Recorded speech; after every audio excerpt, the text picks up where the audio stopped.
Can I just add at the outset that since it hijacked the revolution in Iran in 1979, the mullah's regime has done everything in its power to eliminate anyone who opposes their theocratic tyranny. And in particular, they have done everything to eliminate supporters of the main democratic opposition movement, the People's Mujahedin of Iran, the PMOI, including 30,000 political prisoners who were massacred in 1988. The regime brutally oppresses its citizens at home while sponsoring and directing terrorism abroad. They back Bashar al-Assad in Syria, the Houthi rebels in Yemen, the Shia militias in Iraq, Hezbollah in Lebanon, Hamas in Gaza. Policy of the Western democracies, in particular the European Union, in relation to the Iranian regime has failed miserably. It's a wrong policy and we must change it. This policy has had several, let's say, periods, critical dialogue, constructive dialogue, package of incentives, negotiations, the nuclear deal. I mean, many attempts to bring the Iranian regime to rational behavior and to some kind of balance. It has been impossible, absolutely impossible. So, for example, the Iranians are very much committed to avenging the killing of the late Quds Force General Qasem Soleimani. They've been targeting newly re-elected President-elect Trump, Ambassador Bolton, former Secretary of State Mike Pompeo, and others. And the reason is because they are concerned and sensitive about the longevity, the stability of this regime. They understand that the overwhelming number of people in Iran, young people, are not radicals. They do not support the ideas of the revolutionary regime. And the more they are worried about the stability of their regime, the more they are going to lash out against those they feel are a threat to the regime. Whilst though those concerns may appear in different areas, they are one part of the same body, accurately described by Madame Rajavi as the head of the snake is in Tehran. So the regime state terrorism is a continuation of the surge of executions and the crackdown on the uprising and organized resistance movement for democratic change in Iran.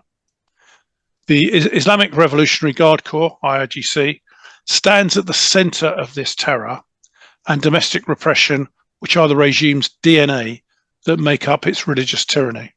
And we must take steps to isolate the regime diplomatically by closing its embassies in the UK and all around Europe, and economically by imposing crippling sanctions and vigorously implementing our existing punitive measures.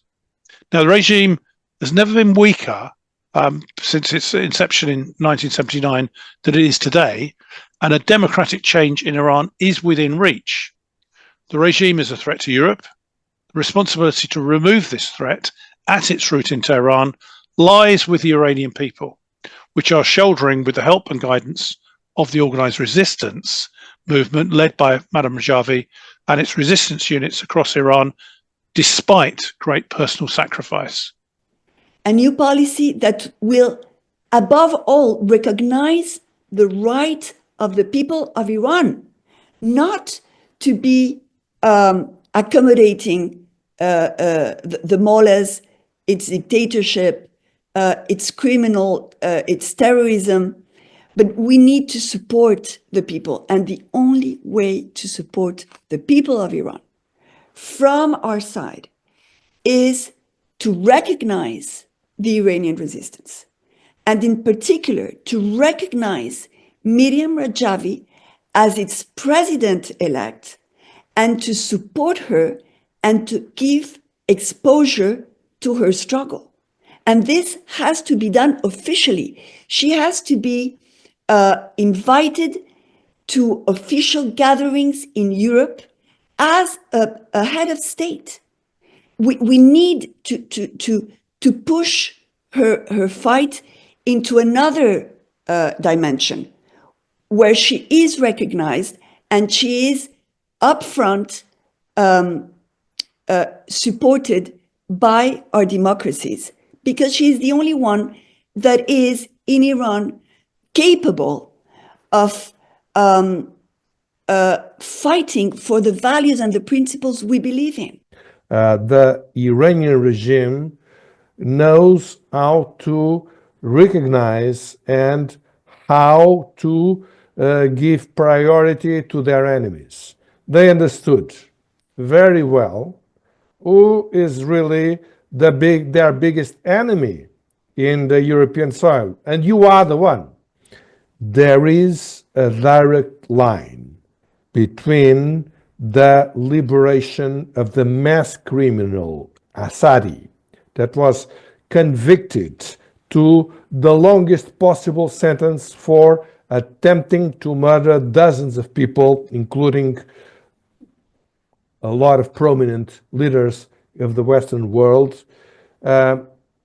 His liberation is a green light for Iran to pursue its criminal activities. This is absolutely obvious.